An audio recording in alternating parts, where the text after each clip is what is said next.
ሰላም ለእናንተ ይሁን ወንድሞቼ፣ እንዴት ናችሁ? እኔ በጣም ደህና ነኝ እግዚአብሔር ይመስገን። ከሁለት ቀን በፊት በጀርመን ስታዲየም የታየ ነገር ነበርና ብዙዎችን አስደንግጧል፣ በተለይ ክርስቲያኖችን ማለት ነው።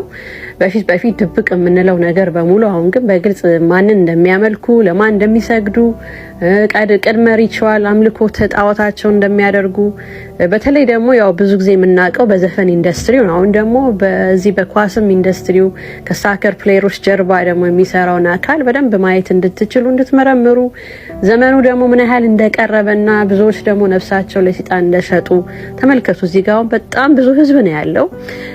ባነር አሰርተዋል።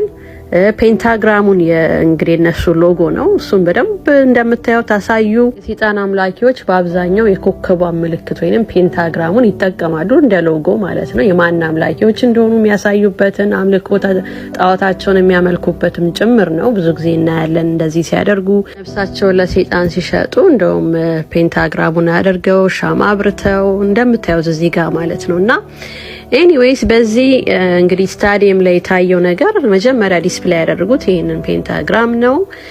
ከዛ ከታች ደግሞ የላቲን ወርድ ጽፈዋል ማለት ነው። ላቲኑን ወደ እንግሊዘኛ ስትገለብጡት እዚህ ጋር እንደምታዩት ማለት ነው። ማንበብ አልፈልግም፣ ምክንያቱም ዲክሌር ማድረግ አልፈልግም በአፌ ላይ። ግን በአጭሩ ምንድነው ያው ነፍሳችንን ውሰድ እንደዚህ አይነት ትርጉምን ያመጣል ከላቲን ወደ እንግሊዘኛ ስትገለብጡት ማለት ነው። እንደውም ኢሳይያስ ላይ ልሰዳችሁ እንዴት ከሰማይ እንደተወረወረ የሚያሳይበት ክፍል ነው። ኢሳይያስ ምዕራፍ 14 ቁጥር 12 ላይ አንተ የንጋት ልጅ አጥቢያ ኮከብ ሆይ እንዴት ከሰማይ ወደክ እያለ ይቀጥላልና በደንብ የሚገልጸውም እንደውም ትዝ ካላችሁ በእውቀቱ ስዩም ይሄ ግጥም አለውና ይሄን ግጥም ደግሞ በረከት ገበሬዋ እስቲ ስሟት። ሰው ብቻ አይደለህም ካፈር ወተላፈር መልአክ ነህ ሉሲፈር ክብር ማንነት ባመጽ የሚታፈር የማትንበረከክ የማትርመጠመጥ ከባለጌ ዙፋን በርጩማን የምትመርጥ የበእውቀቱ ስዩም ግጥም ነው ወንድሞቼና ኤኒዌይስ እሱ እምነት የለውም እንደፈለገ መሆን ይችላል። ኦኬርስ ለማንኛውም ግን እንደዚህ ዲክሌር ያደርጉታል። ያው አዶን ነው በረከት ገበሬዋ ያው ራሷ መልስ ሰጥታበታለች።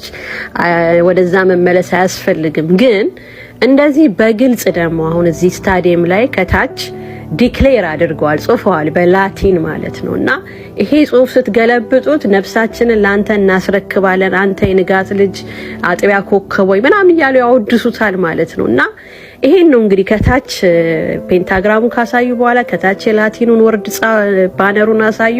ከዛ በኋላስ ምን ሆነ?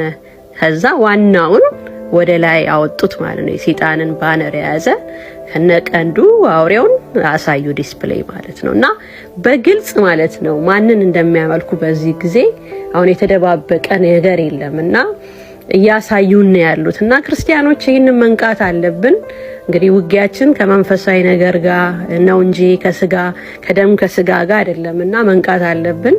ብዙዎችንም ደግሞ ማስመለጥ አለብን። ሰይጣን ሊያርድ ሊያጠፋ ነው ወደ እናንተ ይመጣው፣ ክርስቶስ ግን ህይወት እንዲሆንላችሁ ነው ወንድሞቼና ነፍሳችሁን ለክርስቶስ ስጡና የሰማያውን ህይወታችሁን አሳምሩ ወንድሞቼ። በአይኖ በብዙ ሁኔታ ውስጥ የምታልፉ ልትኖሩ ትችላላችሁ እና ይሄንን መልእክት የምትሰሙ ማለት ነው አሁንም ምነግራችሁ ነገር ወደ እግዚአብሔር ቅረቡ፣ ሰማያውን ቤታችሁን ስሩ። ይሄ ነው የሚበልጠው ከምንም በላይና ይሄ ዓለም በጣም የሚሸውድ ነገር አለውና በጣም ጥንቃቄ አድርጉ።